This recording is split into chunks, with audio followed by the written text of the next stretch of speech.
Thank you, Dominic, for agreeing to do this interview. I'm looking forward to learning more about your story. So I just want to start and ask you, like, how did you become entrepreneurial? Did a person influence you? Were you brought up in an entrepreneurial family? Did you kind of stumble into it, or? That's a very interesting question. I'd probably go with I stumbled into it, because for me it was something that started very early on. Because I remember as far back as primary school in like grade 3 and 4, I was drawing comics and writing them out, and my cousin was as well.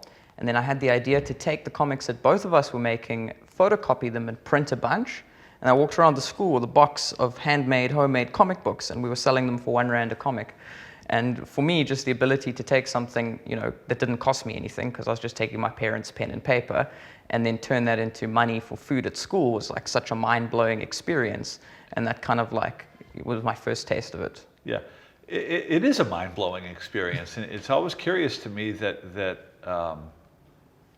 more people don't stumble into that. But I think you're saying something important, that when you're able to create something that you see as useful to other people, that's what you describe as mind-blowing. But I think that's an interesting component of the story. I want to kind of get to that a little deeper in a minute. So you're in grade 3 and you're drawing cartoons. Yeah. Are your parents happy about this? Are they encouraging it, or? Interestingly enough, both my parents are fine artists, so they were incredibly happy that I was drawing, because for them to see me creating, that was like the number one thing for them. So I did have pretty different parents in that respect, but so they encouraged it quite a bit. In fact, I'd say I was more entrepreneurial than they ever wanted me to be, because they're very philosophically artists, so to speak. So talk to me about that. Like, how was that philosophically a challenge? I mean, were they like sort of anti-business, or? Yeah, I'd say in a little way they were, how the traditional anti-capitalist artists, creating art for the desire to create rather than any monetary reason. So for them, life was always about being happy with oneself and not necessarily pursuing strict financial goals. So they never pushed that onto me, but I kind of developed my own desire to pursue those goals. Yeah.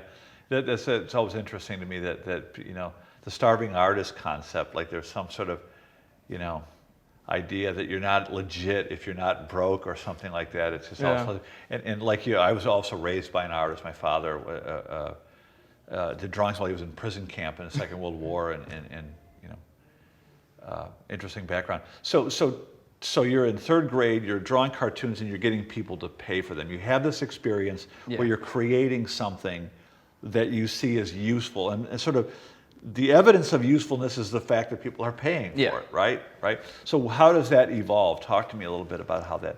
So initially, I had fun selling the comics, and I enjoyed creating art and stuff. And because my parents were artists, in the very beginning of my life, envisioned myself, because I played a lot of video games, actually creating the art for video games and nothing else. And I wanted to, get hired by a big studio and then go and create art for them.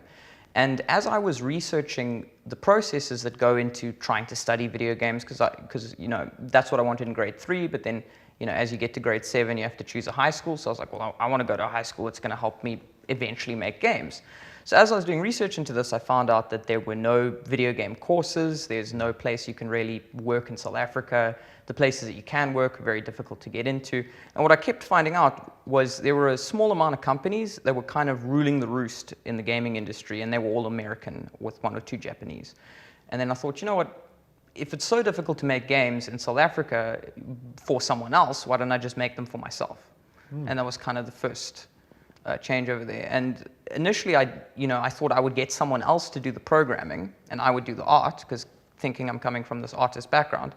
But then when I got to high school and started doing programming in class, I actually found I was way better at programming than I ever was at the art side of things. Oh, wow. So I did a complete role reversal, and I ended up focusing strictly on the programming side of things.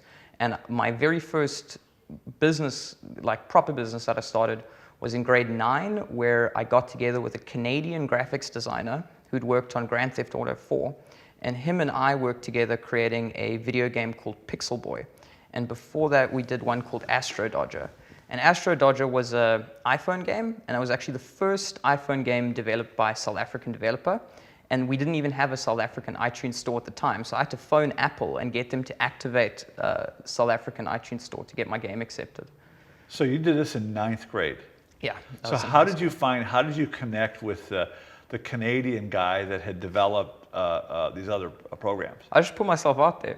You know, there was a website at the time where people could post their work and the different art they're working on. When I was in grade 7, I was posting my art on that website, you know, just to get feedback. I wasn't very good. And then I went back to that same website in grade 9, and I saw a guy who was looking for work, and he was saying he was looking for a partnership where he would do the graphics design and he needed someone to program this game idea. And I just went to him and was like, hey man, I can do the coding. And I was only in grade 9 at the time, and we did an interview, and I didn't tell him my age because I knew that would probably end badly. So he thought I was in varsity at the time, and we kind of just made the games. And then at the point that the game was made, when he finally found out my age, he just laughed it off because, you know, at that point we already had a product.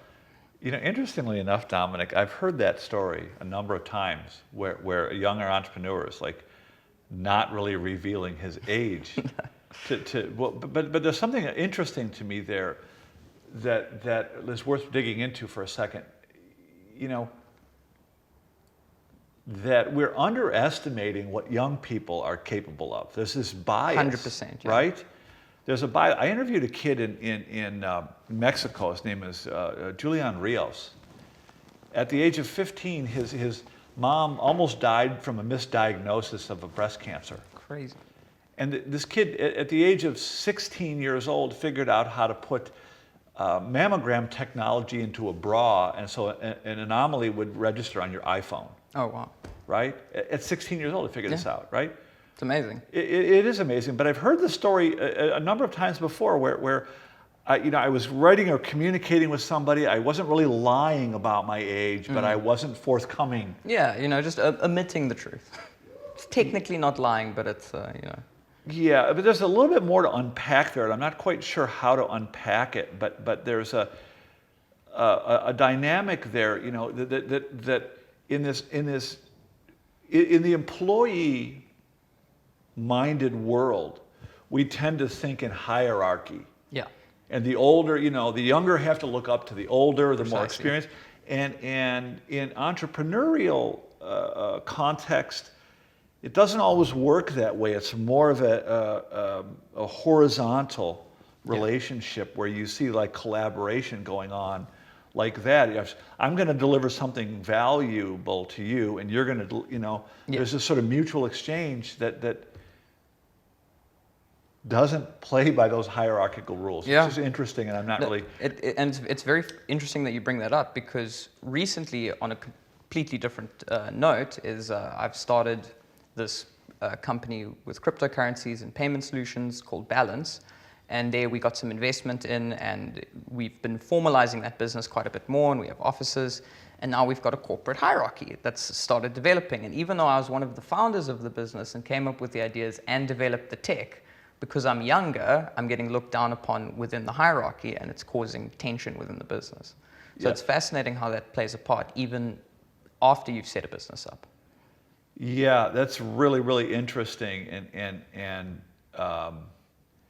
there's a lot to unpack there. There's an idea called transformation theory that I encourage, you know, people watching this to look it up. But it's really, you know, the attitudes, behaviors, and skills required to discover an opportunity are distinct from the attitudes, behaviors, and skills required to exploit the opportunity.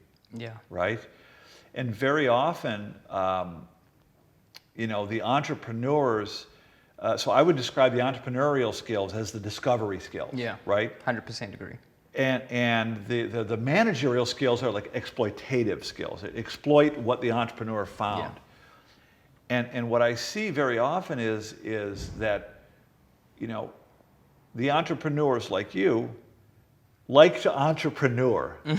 And we don't like the repetition that's required to see something through. To make something grow, right? And we see a tension happen there. And I've experienced it myself, because I'm the idea guy. Yeah. Right? I'm like, oh, look, there's a squirrel, right? Yeah.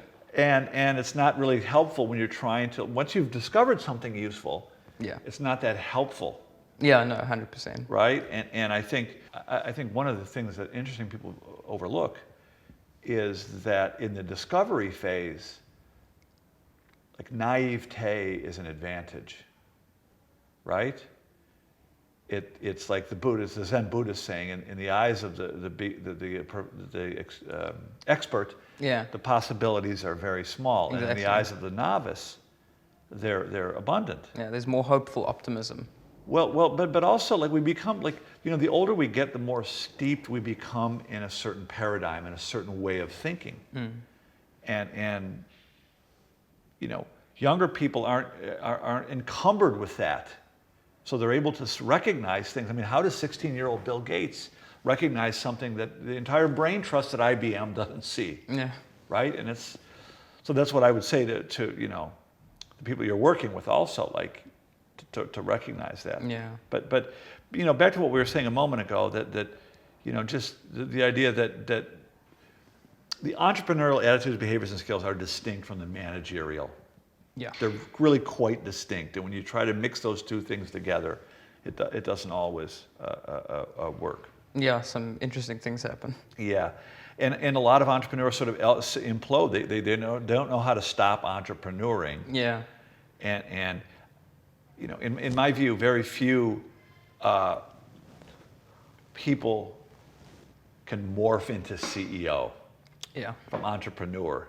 No, I think it's a very different role, CEO, and I think that's why we hired a professional with a track record just to fill that role at the most recent company. And I also think I'm a little bit lucky with regards to what you're talking about, because on the one hand, I'm providing ideas and being the entrepreneur, but I also have this role of being the developer from a programming perspective. So whenever I'm feeling too much like I need to, as you say, go out and be entrepreneuring, I just sit down and I'm like, okay, I'll just write some code now. Yeah. And then when I do that, I tend to just get the work done. So there's, for me personally, I've got that duality of roles, so to speak, where I'm working on the one hand, but also coming up with the ideas on the other. Yeah. Let me go back a little bit further, though, because there's something interesting I'm trying to unpack. Like, were you a good student in school? Pretty good. I'd say I excelled in the academics that I enjoyed, like maths and sciences and physics, but languages I found a little bit more boring. Yeah. So, Yeah. yeah. But considering Alan Gray, there's a certain standard you have to get into the fellowship. So. Right. But I think there's also something interesting in your story that's worthy of mention. And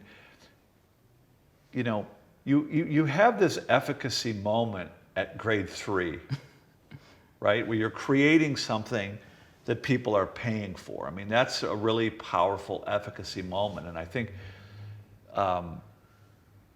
most of us have this experience in school and in life generally that tells us, school tells us, look, here's the good, come, we're going to explain to you, like, the logic of the present. We're going to indoctrinate you into the logic of the present. But the underlying message is, like, this is the way the world is. Find your place in it. Yeah.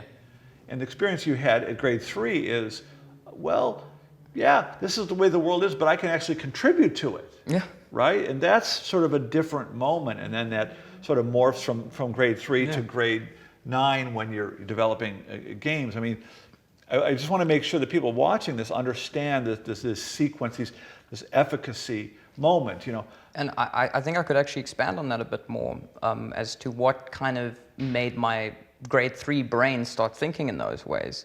And interestingly enough, it was a video game that I was playing at the time. And this video game is called RuneScape. And the concept of the game is that it's a fantasy world, like in medieval times, but it's global. So millions of people can connect and play in this world, and the world has a real economy. And the thing that made the game most interesting is that in order to play it, you would have to pay $5 a month. But now my mom wouldn't pay $5 a month because you had to put credit card information online. But they had a free version of the game that you could play that was more restricted, where you could also earn money in this virtual economy. And then they had the most amazing thing where if you earned enough money in the virtual economy, you could actually buy your membership with virtual gold. Wow. So I would, and what that also did is it meant you could sell that virtual gold to anybody and get real money at any time, because the gold could be exchanged for this $5 of membership.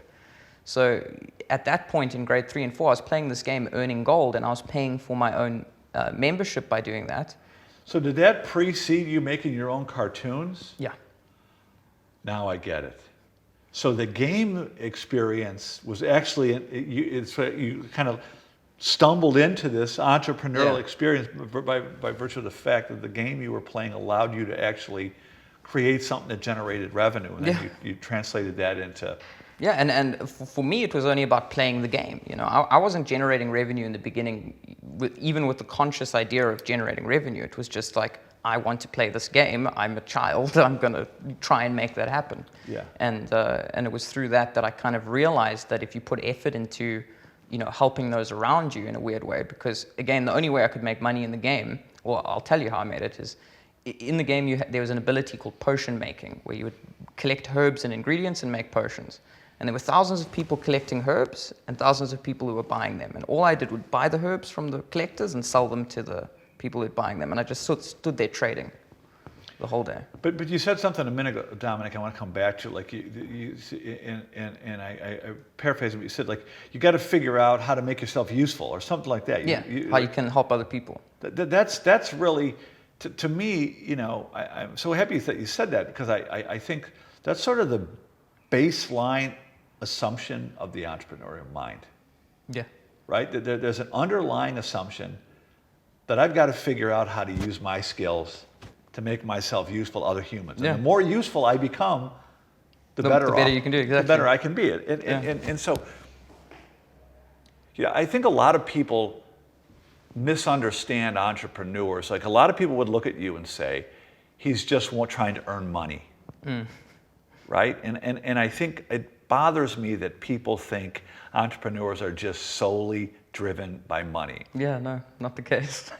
It's not the case, and I want to try to unpack that with you for a minute. Like, it's tough, because I don't think it ever comes to conscious, or rarely does it come to your conscious awareness, that I'm trying to make myself useful to other humans. Yeah.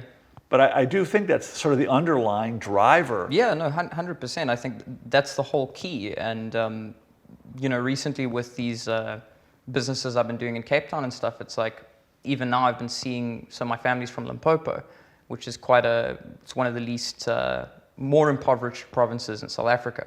So life there is quite a bit harder than it is in any of the other provinces. And I was speaking to my family, and I went down there recently for my wedding, and you know, I saw a lot of things in that area that could be improved upon, and I just saw opportunity. And like, a lot of people see that area and they just see it as like impoverished or downtrodden or whatever. And I looked at that and I was like, no, there's like 15 different places we can take up.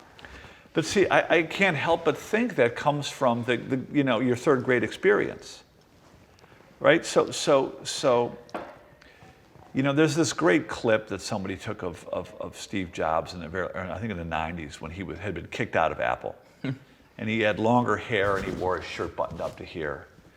And he basically said something to the effect of, you know, you're taught to like live in the world and pay attention to the rules, try to have a good job and make a little bit of money, have a little bit of fun, but don't bump into the walls. Yeah. I've actually seen that interview. And push, when you realize you can push against the wall. So that's a recipe for a very limited life. Yeah, very. And life gets very interesting once you realize you can bend the walls, poke the walls, you can create something other people need. And I think that's what you stumbled into at third grade. Yeah, very young. I didn't even know what it was. But it's interesting to me, Dominic, because you know, then you go back to your hometown and you see all this poverty and you see opportunity there. It's to me, it's got to be like sort of related. Like there's an efficacy in your mind that has evolved without your awareness. Yeah, probably. Right? That you now see that you can bend the walls, that you can push the walls, and it's damned difficult to get that out of your brain and articulate that, because people will just look at you and think you're sort of, you got some magical abilities, right? And it's really a self-efficacy. You know, I met Richard Branson a couple of years ago in Mexico, and he was explaining that, you know, when he how he started Virgin Yeah. Airlines, right? And he got stuck on, he was trying to fly home to his island, Necker Island, and the flight was canceled. And so he went out and found some guy with a small jet, and then found all the people that were flying the same jet, pool our money and get the guy to fly us there, and that's how he solved the problem, right? And the next day he woke up and said, and he woke up the next day and called Boeing and asked them to buy it like a used 747. Amazing. Right? But what people don't, I think, understand is like a lot of things had to happen. Yeah. To get to that moment of efficacy where you say, I had a crappy flight and I think I'll start my own airlines. Yeah. Like, never mind the resource access. It's like, what's happened in your brain? Yeah, how many people even think like that? Right? Yeah. The things happen in your life to get to that level of efficacy, which is... It's interesting. I think it also comes from almost a profound sense of dissatisfaction, but not in a totally negative way. Because I don't want to say it in a negative way because that makes me sound grumpy the whole time, but I'd say just pleasantly dissatisfied with just the whole world. Well, that's exactly right, Dominic. I've said that before, like all entrepreneurial behavior stems from some sort of dissatisfaction with the status quo. Yeah. Right? But again, like, what are the underlying assumptions? Because most people just would say, the world sucks. Yeah.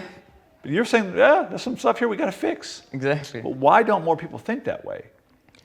I think there's definitely a large cultural problem. I think very many times in my life, as I was pitching entrepreneurial ideas to people, especially when I was younger, I'd receive a lot of negativity, huge amounts, in fact. And even my family, when I would offer them to invest in my business ideas, I'd offer them an equity rate that was very generous because they're family members, and they'd say no. And then like 4 weeks later, I'd actually sell the equity at triple the price to actual investors who are far more stringent about what they're investing into. So there was a lot of negativity and that I had to push through, but I've always been quite a stubborn, hard-headed person. So I just kind of, whenever people are negative to me, I don't go, ooh, am I doing the wrong thing? I go, they're negative because I'm doing the right thing. Got to push harder. So Dominic, you were saying that you have to face a lot of negativity in other people, and I want to unpack that a little bit. Like you're going out in the world and you're trying to do something. You're young. You're doing things that are novel, and not everyone's buying into your ideas, right? Yeah. And the question I wanted to ask you is, so how do you separate sort of the signal from the noise? How do you separate someone giving you negative feedback that's legit from people who are just the haters or people that just, the negative Nancys or the naysayers? So I think, again, I'm a little bit lucky in that sense because the field I'm working in is highly technical. So 9 times out of 10, the naysayers don't understand the technology well enough to understand what we're selling.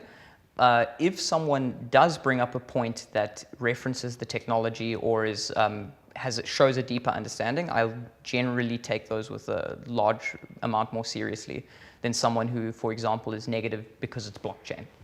Right? Because there's a big argument right now whether blockchain has a future in business or not. Now, I'm obviously working in the technology, developing blockchain applications. So to me, it's not even an argument because I know what the tech can do and I'm using it already. So like whether it provides value is irrelevant to me. I'm already making value with it. Well, there's this idea, Schopenhauer said this, I think it was, first you get ignored. Every truth must pass through 3 phases. Yeah, first you get ignored. First you get ignored, then you get violently opposed, and ultimately you're celebrated and your idea is looked upon as a self-evident truth. And if you look at in history of innovation, almost everything is rejected initially. Yeah. Right? Humans just don't like new things. Yeah, not good at change. Right? I mean, how long did credit cards and checkbooks take to replace gold and silver from back in the day? Right. But you're also talking about, like, even within your own family, like people they're doubting you, or they're just... I think they think that I'd be happier if I pursued the standard life, so to speak. Went and got a routine and a salary and didn't pursue my entrepreneurial visions, because it would be more stable and secure. Yeah. So it comes from a place of care because, they want me to be safe and secure. But I'm deeply unsatisfied without that risk and that element to my life, if that makes sense. Like, I need to be pursuing entrepreneurial ventures. But and that's really interesting. Let me dig into that for a second, Dominic, because I think this tension exists within all humans. We're somewhere between this need for certainty and our need for vitality. Yeah. And those two things kind of pull us in two different directions. Different ends of the spectrum. Right. And I hear that also a lot, that like my family was trying to encourage me to take the safe route. Yeah. Right. To do something, go to a routine job and maybe perhaps, absent your experience in third grade, you might have been more amenable to a more traditional way of thinking. But how do you forge ahead in the face of that doubt, even from your parents or your family members? I mean, how do you? For me, it's come for a large time, belief in myself and belief in what I'm doing. So if I'm doing something that I don't believe can provide value or help people, then it's much harder for me to get out of bed and do the work, especially if people are being negative. Mm-hmm. But if what I'm doing, I can see that it's going to provide value, and the reason people aren't seeing that is maybe because I haven't made the tech accessible enough yet, or I haven't communicated the concept from a high level of abstraction down to an app yet. And in those situations, I think it's my duty to get it to the point where people can understand it, rather than me knowing that the tech is wrong or something. But when I do find mistakes like that, normally what I'll do is try and find a new project. I've had a few stumbling blocks with entrepreneurship. I think everyone does.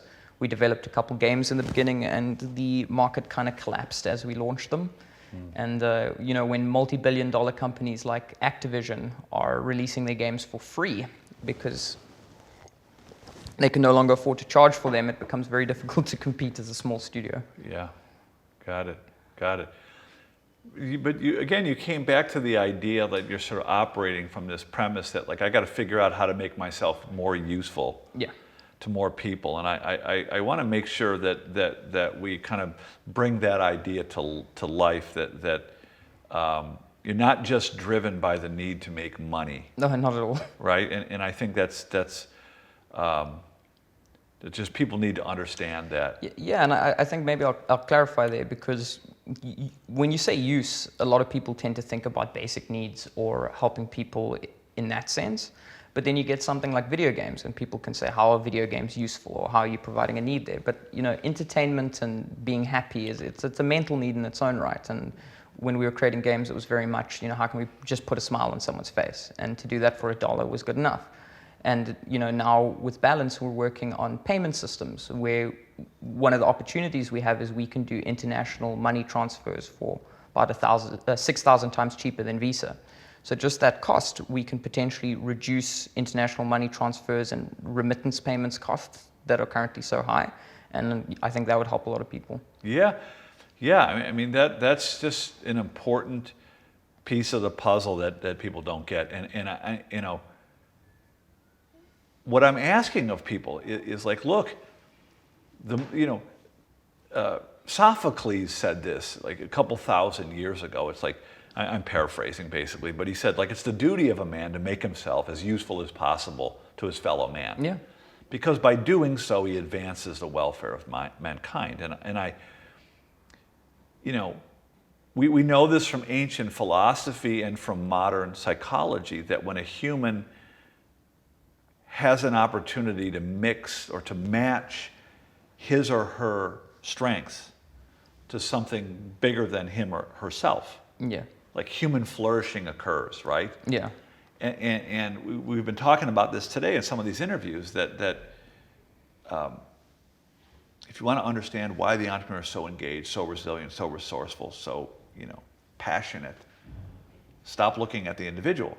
Yeah. And look at the goal that they're pursuing and their relationship to that goal. Yeah, and the goal often feeds the individual. That's exactly what I'm saying. And it's like if you took the goal away, it's like there wouldn't be that drive on something else, Right. So let me try to string a narrative together here, Dominic. So third grade, you are playing this video game where you figure out how to earn money by making yourself useful. Yeah. Right? and then you started making your own cartoons and selling those. How does that evolve? What happens between grade 3 and grade 9 when you started working with adult developers to develop video games? So a large amount of the time period there, I actually just spent learning how to do 3D graphics design, because when I was Self-taught? Self-taught, yeah. Yep. When I was doing pencil drawings, obviously that's two-dimensional, and video games very much were 3D already when I was a kid. So I realized quite early that I had to learn 3D software. So I spent a good 3 years, just practicing 3D software, designing a variety of things. And then in grade 7, that was when I realized I wanted to go to a particular school, and then because that school had a very good IT department. I think in my area there were 3 schools. One taught Java, which is what's taught at university. The other 2 taught Delphi, which is a programming language that isn't so helpful.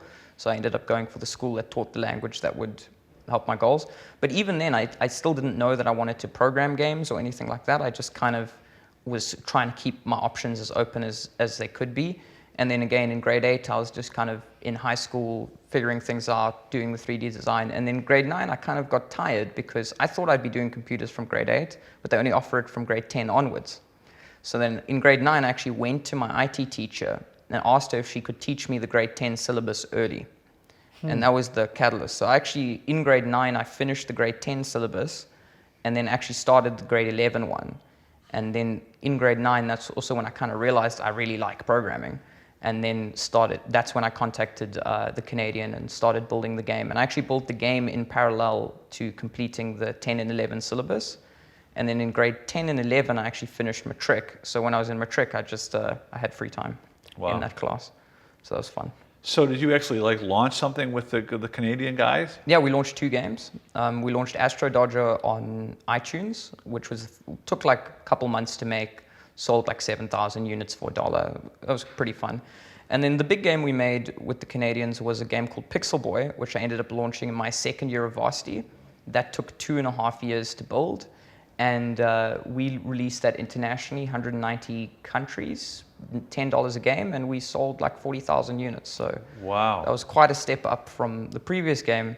And then we tried to do that again with this third game we were working on, and that one has bombed. Yeah. So the first one, you said it was like sort of a modest success. Did you view it as success? Did you think? I didn't at all. I wanted 1 million units. So to me, 7,000 wasn't nearly high enough, even though for my age it was pretty amazing. It's a flop. Yeah. Right? I viewed all of them as flops. Well, what got you to get back up and do the second one after the first flop? I think the second I released that first one, I knew what was wrong with it and how we could make it better. Because I only spent 3 months on it, and I was launching it mostly to see what the process of launching a game was like. Mm-hmm. And even though in my heart I wanted it to do well and make all this money and whatever, when I saw how the people responded, I was like, okay, I can improve here, here, and here, and here. And then I took those improvements, and because I'd made the game with the Canadian, I was like, let's make another game. And so you actually got feedback from the failure. Yeah. That you used to improve. Yeah. The next one. And then what's so sad is that game, we then got feedback from that and used that to improve the third game, and we were reviewed. So the second game we released averaged about a 56 review score.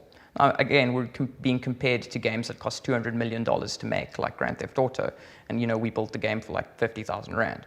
So even then, a 56 is pretty good, like compared to that. Now, this latest game that we released, we've actually got an 80% by review score, and we're reviewed by more platforms, got more magazines out there.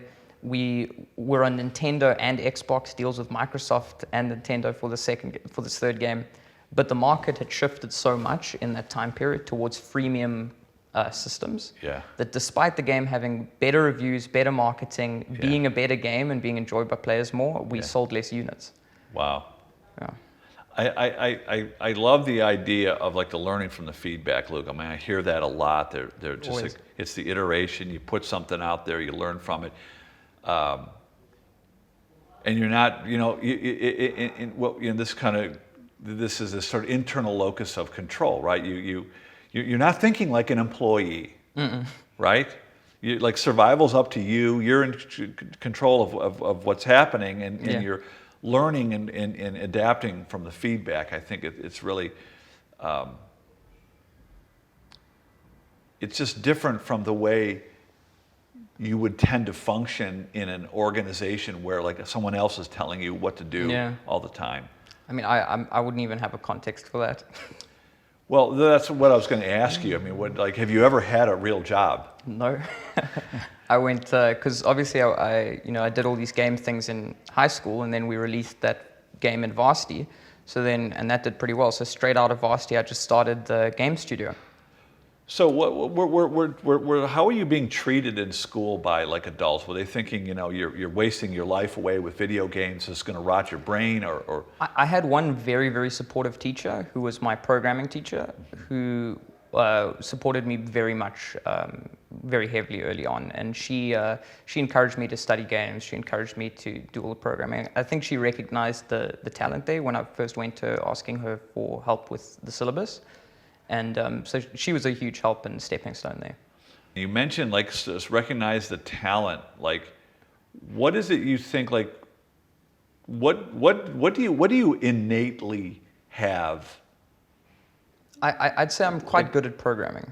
That's a skill I'm willing to be confident in. And my reasoning there is I did the national jamboree in matric for, well, it's also called a jamboree, interestingly enough. But it was for the programming projects in the whole country. And it was everyone's matric programming project. And then the top 10 schools got to pick projects, and I actually won that nationally in my year. So, I was quite happy with my coding skills. So like the winning that sort of helped you measure yourself against others. Like you realized, yeah, like, hey, but I mean, even with that was already at a point where the game I was designing with the Canadians, Pixel Boy, was halfway complete, and we'd already released the previous game. So, when we entered Pixel Boy into that competition, because that was my matric project. So, I was also fairly confident in it because it was quite different from anything else in terms of complexity. So you guys launched Pixel Boy, and that sells how many? Like a million? 40,000. 40,000? Yeah. Okay. That's right. You said you wanted to get to a million. Well, everyone wants a million. Okay. So you got to 40,000 users at $10? Yeah. Okay. So you're doing a lot better than the first one. Yeah. And then you went for a third one. Is that what you said? Yes. But by the time you released that, the sort of the nature of the market had. Yeah. So what happened is the iPhone and Google phones and the app stores, and the fact that apps are mostly free nowadays, and game apps monetize themselves through ad revenue. This has changed the way the entire games industry operates from a monetization perspective. And that kind of happened in a 4-year time period.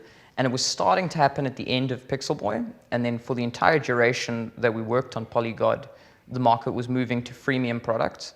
And now, we were filling a niche because AAA games that cost $200 million to make, generally sell for $60. And we were selling our games for $15. So we were creating smaller scale games with smaller budgets and then selling them at smaller price points. And we were filling this kind of niche in the market for people who wanted to play a game but didn't want to fork over a full $60. Right. What happened recently is all these games that used to be $60 have dropped to free and are using other methods to monetize the games inside the game. So your niche went away. Yeah, exactly. So what's happened is, how can we sell our game for $15 when the latest Call of Duty or StarCraft is free? All of a sudden, it just completely flipped on. Yeah, I mean, look at Fortnite. Fortnite is the biggest game in the world right now, and it's free. So talk to me about that. Like you launch your third product. You're probably aware this is happening. That was depressing. while you're building it, right? Yeah, I think in the last 3 months, I think the whole team kind of knew that it was going to be a difficult launch because of how the industry had changed. And then when we launched it, you can generally tell from your day one sales how you're going to do. It's like a movie. Yeah, how you're going to do for the rest of the thing. And when we saw those day one sales, it was not a happy time. Yeah. So did you have investors at this point? Yes. So talk to me about that. The investors put a fair amount of money into this one, and a few people have lost some money. Yeah. How did that feel for you? I mean, Terrible. Yeah. What was so heartbreaking is I was so confident in the product, and I personally sunk 2.5 years of my life into it, and I actually worked a lot of the time without receiving a salary because I believed in it so much as a way of telling my investors, because we fell a little bit behind schedule, and then I said, you know what, I won't take a salary. We'll only pay the employees who don't have shares and stuff, because I believe in this product and I want to see it released. But then, when we launched it, the market just wasn't where it was, and the problem was the game wasn't a 3-month game or a 6-month game. It was a 2-year game. So it's not like you can suddenly change it. Right. Because you come up with a concept and it's going to take you 2 years to execute on. And the second you change something, it's going to take you 2 more years. Right. So once you start, you're basically committed to that outcome. So talk to me about like what happened next. Like so this number 3, like you're kind of dead. Yeah. So we hired this great marketing guy who'd actually marketed Fallout and some other really successful video games, and paid him a bunch, and he got all these great reviews for the game, and we had everything ready and prepped, and then we launched and just didn't get the sales. Wow. We got the traffic, we got the everything, but it just didn't communicate into cash. So tell me about like the day you realized like this is not happening. What's that look like? That was like the launch day, and yeah. Oh, it was like launch day. You already knew. Well, we saw in the first couple hours how the sales were doing, and we realized that was way under what we needed to do for our first couple hours. Yeah. And when we saw that, we thought first day is not going to be good, and if first day is not going to be good, it's not looking. So then what happens? Well, we were all there ready to celebrate with like champagne and everything, and we just kind of saw the sales, and then the mood just kind of kept dipping. The longer we would, because the whole team was there in the office waiting for the sales to come in, hoping to have a good day. Yeah. And we all kind of left that day a bit defeated. Yeah. So what does the next day look like? I came up with a new business. The next day? No, I'd actually come up. I had an idea floating in my head for a couple months. You always have got plan B kind of. Yeah, almost. But like I'd say I've got 10 ideas swimming through my mind at any point in time. So when that kind of happened, it opened me up a bit from a time perspective. And the idea I had was, at the time, cryptocurrency was earning a lot through mining, which is these computers that you build and you plug them in and then they generate cryptocurrency. Essentially, by being a percentage of the bank, they do the transaction validation. And there are different designs for these computers, and some are more efficient and some are less efficient. And I'd come up with a design that was pretty efficient. So like, I spent $5,000 on that computer, and had we liquidated the crypto at the peak, in December of last year, we would have made 500,000 off the 5,000 investment on that single computer, but we didn't. So we ended up making I think it took us 6 months to double our money with the mining machines. So once we came up with that, we got investors on that concept alone, because capital investment, double your money in 6 months, only costs electricity. So we did that, and then as those machines were earning the cash, I built a trading bot, which would trade different cryptocurrencies between each other, and then we sold that. And then after that, I came up with a software wallet, which was a way you could store cryptocurrency on your cell phone. And then eventually that translated into this, which is now a hardware wallet. Because the problem with cryptocurrencies is it gets stolen quite a lot. So what this is its own computer, effectively, inside a credit card that's powered wirelessly. And the computer stores your private key. And then whenever you want to send some Bitcoin to someone, you need to sign that transaction. So now when you tap the card to the back of your phone, the phone is sending an unsigned transaction to the card. The card is signing the transaction inside the card, so it's never connected to the internet. And then it sends the encrypted signed transaction back to the phone. So what you get is the ability to send your cryptos with a guarantee that there's no way a hacker could ever access your funds. That's what you're doing right now? Yeah. Where are you in that cycle? I mean, is it launched or is it still? We're actually about to launch. We're planning to launch end of April. Everything's ready and done and working, and I'm just ironing out the lost bugs with the system. Wow. So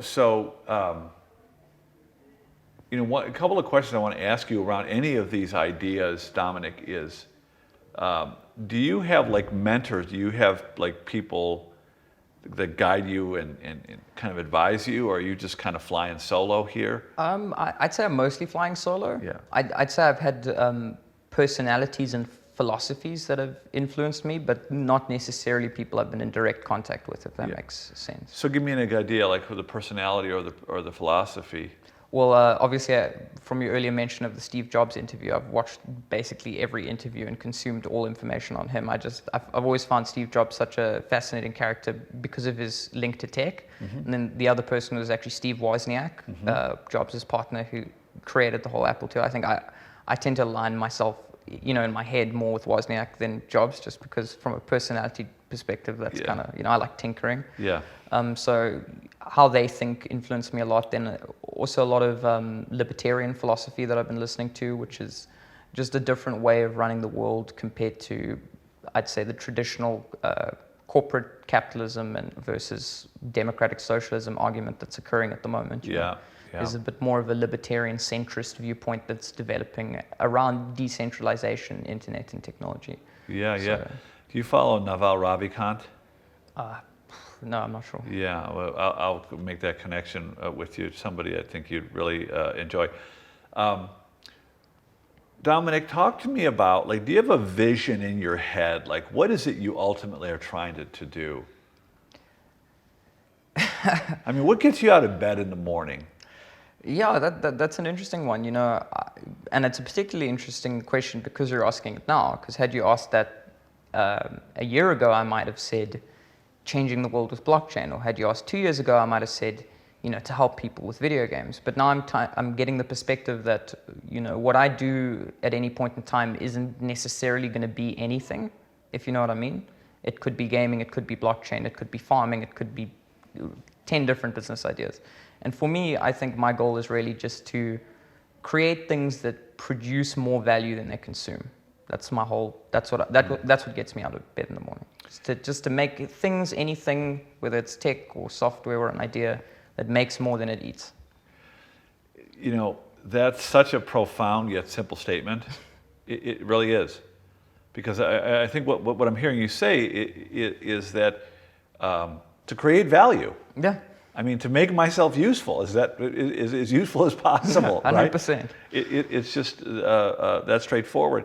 So what do you think? What stops you, or what stops other people from thinking that way? I'm actually going to blame the housing market a little bit, and especially some of the recent things that has happened there, because it's made it much more difficult for people my age to acquire property and have a sense of security from that property. There's a very different state of mind that you're in when you're paying rent every month and you have to constantly chase these kind of very high expenses, versus when you have expenses, but they're not nearly as high as rent. So you get these situations where you could earn some money, but then that is enough to handle your living expenses for a number of months. And then you could spend those months being creative and thinking about how you can contribute to society. I think in a way people get too bogged down by the rat race, and that eats too much of their time, and it doesn't eat it efficiently.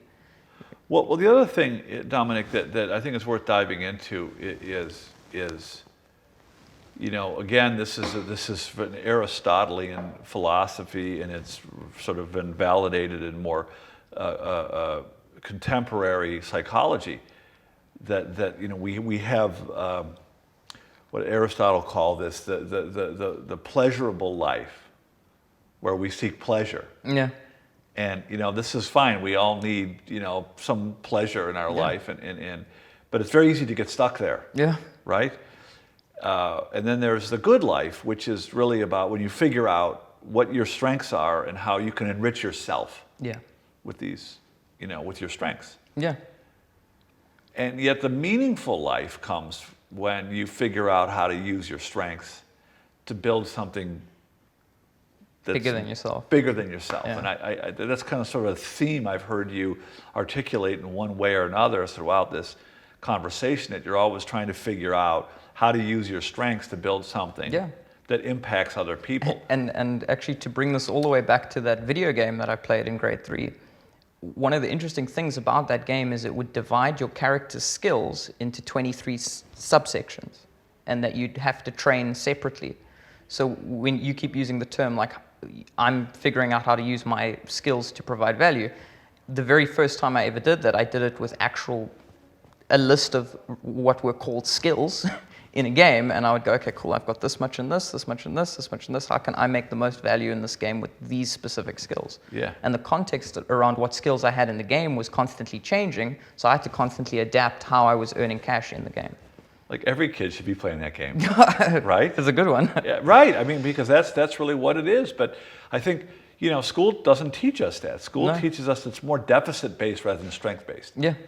Okay, you're good with math, you're good there, but your writing is not so good, so let's focus on your writing. Yeah. No. It's like, no. You just become a jack of all trades, master of none. Correct. And it's really, in my estimation, I think sort of the fundamental assumption of the entrepreneurial-minded person is that it's up to me to figure out how to make myself useful to other humans. Yeah. And it's not that different. That's not. What am I trying to say here, Dominic? That it's deceptively simple. Yeah. Deceptively. It's deceptively simple, isn't it? It's just different than the way most of us are taught to think. And what's so sad is you could probably make an argument that if more people thought in this manner, there'd probably just be a large amount more entrepreneurship in society, because people would be more accepting of people who are trying to be entrepreneurial, and people might be a little bit more willing to take risk with their own finances and supporting entrepreneurial ideas. Because the other thing is, like, anyone who has invested in entrepreneurial ideas at a startup level and those ideas follow through generally receives massive returns. Well, yeah, and also, like, once you've sort of had a taste of that, like, you can't put the genie back in the bottle. No.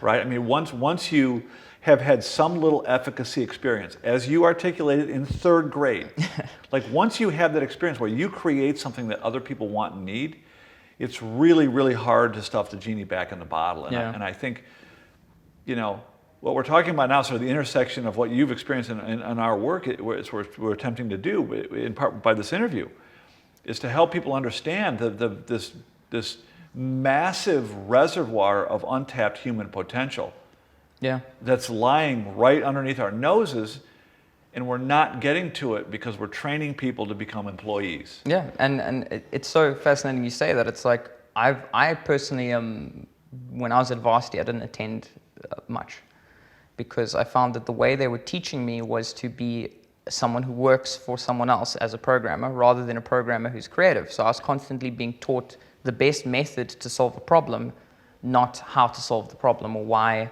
that problem exists or how to solve a new problem. And those are, correct me if I'm wrong here, but very often those are like sort of implied. They're not even explicitly said to you. And it's more insidious that way. Yeah, no, it's just implied that that's the way things are, and the other option doesn't even exist. And only because I'd been experiencing the other option through my games did I know it existed. And I became quite disenfranchised with the modern university system. I've got a whole bone to pick with them. I was at a university in Texas on Tuesday or Wednesday this week, and it's every campus I go on. If you're like 5 miles away from the campus in any city, you see life, and people are struggling, and they're living, they're getting, and as soon as you get on a university campus, there's big new buildings, and all the hedges are trimmed perfectly, and there's cranes going up, and this is all being financed on the backs of 19-year-old kids. I mean, compared to inflation, I think like in the last 10 years, university prices have increased by 30%. Yeah. Something ridiculous. Like, they've outpaced inflation by 30%. They've outpaced the increase of even the most healthcare, which is it's crazy. But yeah. So let's end with one final question about. So you said you didn't really pay much attention in university. Like, you kind of realized like it wasn't really supporting you in the ways that you needed to be supported. So if there were some policymakers or educators watching this, what could we do differently to better help you?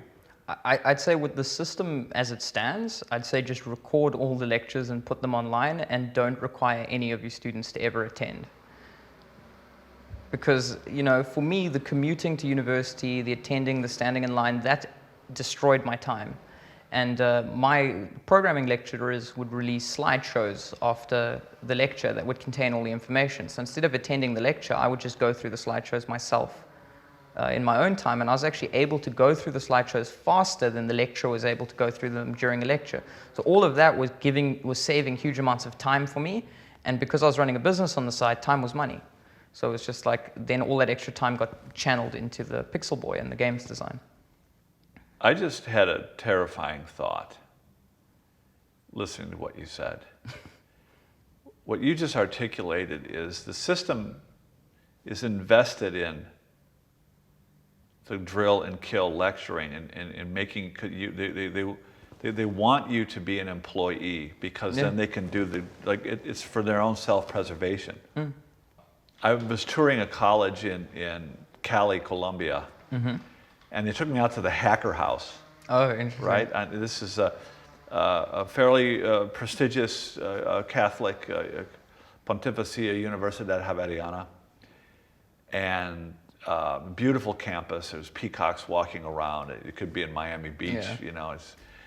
And they take me out to the hacker house, and it's just a little house out on the perimeter of the campus, and there's 25 kids that look more or less like you know, hunched over their computers, like, you know, they barely look up to say hello. They're, you know, and the lady running this, sort of overseeing this, is explaining that, you know, when she arrives at 8 o'clock in the morning, they're waiting to get in, and she has to, you know, shoo them out at 8 o'clock at night. They don't want to leave. Yeah. And my thought was, like, how do we flip that? Yeah. So all of the students are waiting on the steps to the academe to get in, and you have to shoo them out of the, and there's a little house out there for the 20 kids that don't get it. Yeah, I mean, I'll give you a good example there. With those sort of hacking houses, they're generally filled with the computing equipment you need to complete your degree. So I was quite lucky in the sense that from sales from the earlier games, I just bought myself a computer to do my degree, so I never had to go to the UCT lab. But what you notice there is the reason that particular service is so attended is because it's providing actual value. So the students actually want to go there and actually get the value because they don't financially have the computers. But that's not the case with lectures. Lecturers are forced disciplinarily from a top down to attend. Right. And that causes issues. Yeah. Yeah, there's a lot we could unpack there, Dominic. I just want to say thank you. It's been a pleasure. I could sit here and talk to you for hours. Likewise. Yeah, it's really interesting. Thanks for sharing your story. It's been a fun time. Appreciate it. Thanks so much.